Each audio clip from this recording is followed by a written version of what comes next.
तो उत्तर प्रदेश में विधानसभा चुनाव 2022 का है और 22 की इस लड़ाई में जीत हासिल करने के लिए मंच से जोरदार भाषण दिए जा रहे हैं और मंच से निकला हुआ बयान मानो कमान से छूटा हुआ तीर। और इस तीर ने किस किस को घायल किया या इस तीर के निकलने के बाद कौन कौन अब दूसरे को घायल करने की फिराक पे है, इसी पर लगातार हम बात कर रहे हैं। और अब आज जिन्ना के इस बयान पर चर्चा करने के लिए हमारे साथ दो खास मेहमान जुड़ चुके हैं।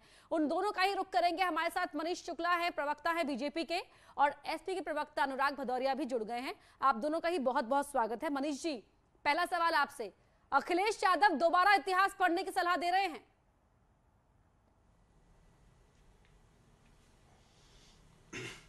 देखिए अपर्णा जी, देश का बच्चा बच्चा जानता है कि जिन्ना ने क्या किया और पटेल और गांधी जी ने क्या किया।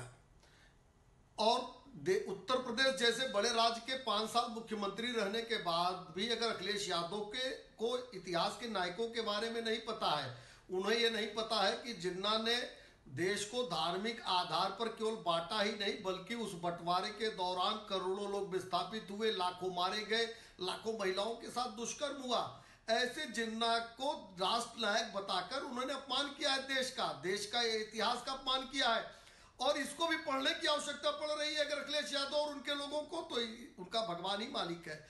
इससे बड़ा दुर्भाग्य और नहीं हो सकता कि सरदार पटेल की जयंती के अवसर पर उस सरदार पटेल जिसने 562 रियासतों को जोड़ा, देश का अखंड स्वरूप बनाया, उसकी तुलना जिन्ना से कर रहे हैं। कह रहे हैं जैसे गांधी और पटेल जी ने देश की सेवा की, देश की आजादी में योगदान दिया, उसी तरह से जिन्ना ने दिया। तो हमको लगता है कि अखिलेश यादव को मतभ्रम हो गया है, उनको इस बात को समझना चाहिए। यद्यपि समाजवादी पार्टी का इतिहास रहा है कि 90 के दशक में कारसेवकों को केवल इसलिए भुनवा दिया कि एक धर्म के लोग खुश हो जाए। जब मुख्यमंत्री रहे तो आतंकवादियों को छोड़ने की पैरवी किया उन्होंने। माननीय उच्च न्यायालय को इंटरफियर करना पड़ा, कहना पड़ा कि आप इनको परमवीर चक्र दे सकते हैं। और जब मुख्यमंत्री नहीं रहे 4.5 साल महलों में बैठ के ट्विटरबाजी करते रहे।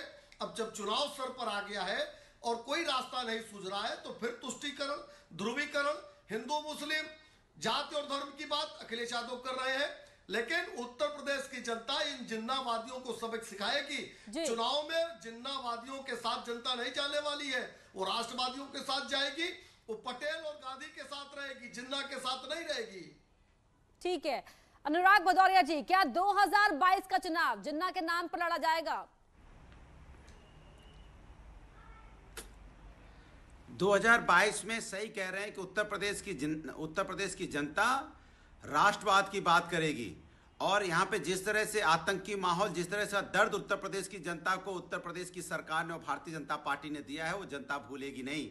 किस तरह से आतंकी माहौल उन्होंने उत्तर प्रदेश में बनाया है, किस तरह से किसानों को रौंदा है, किसान भूलेगा नहीं। किस तरह से महिलाओं का चीरण हुआ है और रात के अंधेरे में अंतिम संस्कार पेट्रोल डाल के किया गया, महिलाएं भूलेगी नहीं। और किस तरह से यहाँ कोविड काल में लोग बिना ऑक्सीजन के तड़प के मरे हैं और प्रभु राम के बच्चों की लाशों को जानवर ने नोचा है, जनता भूलेगी नहीं। यहाँ पे किस तरह से यहाँ पे कोविड काल तो छोड़ो, जहरीली शराब पीने से जिन्ना का क्या काम है? भूलेगी नहीं। किस तरह से बच्चों की मौतें हो रही हैं बुखार से, जनता भूलेगी नहीं। यूपी चुनाव में जिन्ना का क्या काम है? ये तमाम मुद्दे हैं, तो फिर जिन्ना कहां से आया? सरसों का तेल है, जनता भूलेगी नहीं। जनता 2022 में इनको करारा जवाब देगी। और दोबारा बता दें, ये महात्मा गांधी की बात करने वाले लोग, इन्हीं के पार्टी के लोग महात्मा गांधी को मानने वाले को राष्ट्रभक्त बोलते हैं। तो इनसे पूछो क्या भोपाल की सांसद को ये मानते हैं नहीं मानते हैं? ये कहते भोपाल की सांसद को पार्टी का सदस्य नहीं मानते। वो कहती थी कि हमारे नाथूराम गोडसे राष्ट्रभक्त हैं। महात्मा गांधी को मानने वाले को राष्ट्रभक्त बोलने वाले लोग आज यहाँ देश अनुराग आए हैं। जिन्ना का क्या काम है? यूपी विधानसभा चुनाव में सियासी मंच से कोई बयान आता है तो जिन्ना का क्या काम है उसमें? अब मैं बोलूं? आप ही बोल रहे हैं सर। अब मैं बोलूं कि नहीं बोलूं बताइए? नहीं बोलिए।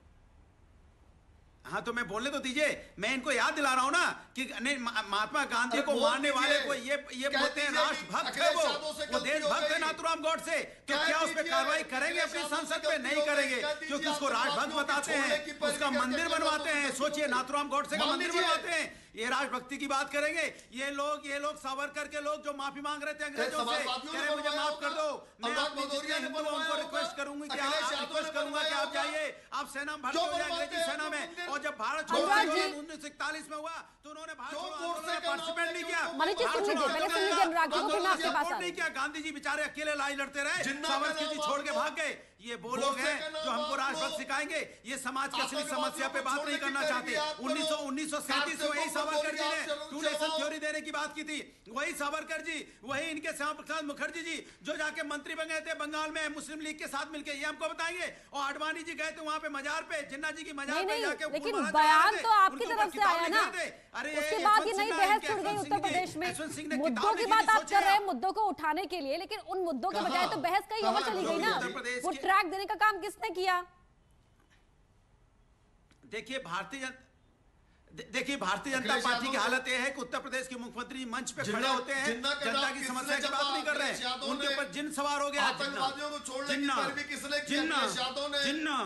जिन्ना कर रहे हैं, पूरे मंच से जिन्ना करते रहे। भैया जनता कह रही है, अरे हमको जिन्ना से नहीं लेने देना है, प्रभु हमारे सरसों का तेल 230 मनीष जी आप ही का सवाल लेके आते हैं, मनीष आप ही का सवाल लेके जा रहे हैं मनीष जी के पास। मनीष जी वहां से बयान आया तो उस पर वाद पलटवार शुरू हो गया। क्या बीजेपी भी जिन्ना के इस नाम को बढ़ाते हुए अपना फायदा देख रही है, जो आरोप लग रहे हैं? अपर्णा जी, आतंकवादियों को देखिए, भारतीय जनता पार्टी परेशान इसलिए है क्योंकि जनता के मुद्दों पे बात नहीं कर रही है और ये मंच से खड़े होकर सिर्फ नाम जप रहे हैं और जनता इंतजार कर रही है कि हमारे बारे में कब बात होगी। सवाल मेरा मनीष जी से है। अनुराग जी प्लीज सुन लीजिए उन्हें। अनुराग जी नहीं, दिक्कत होगी, लोग खा नहीं पा रहे हैं, उन खरीद नहीं पा रहे हैं, सरसों का तेल नहीं मिला, दिया नहीं। अनुराग जी सवाल मनीष जी से था मेरा, अरे भाई तो सुन तो लीजिए आप। अनुराग जी सुन लीजिए, अनुराग जी खाने का जुगाड़ नहीं, तो बेचारे भूखे प्यासे हैं। अनुराग जी सुन लीजिए मनीष जी को, आप ही के सवाल लेके जा रहे हैं, जवाब तो सुन लीजिए महाराज। अनुराग जी सुन लीजिए, अनुराग जी सुन लीजिए। बताइए, सरसों का तेल जब 250 रुपए होगा तो क्या खाएंगे? टमाटर 80 रुपए होगा, क्या सवाल खाएंगे? आरोप लगा रहे हैं। आलू की महंगाई देखिए, आप दाल की महंगाई देखिए, तो लोग महंगाई की अनुराग जी लोगों की ऐसे नहीं चल पाती है ना, ऐसी बात हो ही नहीं पाती है। अरे आप इतने आरोप लगा रहे हैं, जवाब तो सुन लीजिए। डेंगू फैला हुआ है, उसके बारे में बात नहीं कर रहे हैं, उसके बारे में चर्चा ही नहीं करते।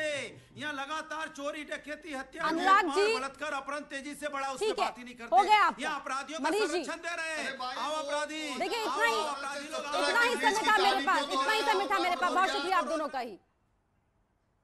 तो सियासी वार पलटवार के इस दौर में जब बहस कहीं और नाम पर आकर टिक जाती है और फिर मुद्दों की बात कही जाती है, तो सवाल यही उठता है कि मुद्दों की बात हर कोई कर रहा है, लेकिन जब मंच मिलता है तो मुद्दों को उठाने के बजाय उस सियासी बहस का मुंह कहीं और ही, उस रुख किसी और दिशा में ही क्यों मोड़ दिया जाता है। फिलहाल रुक एक छोटे से ब्रेक के लिए, खबरें जारी हैं।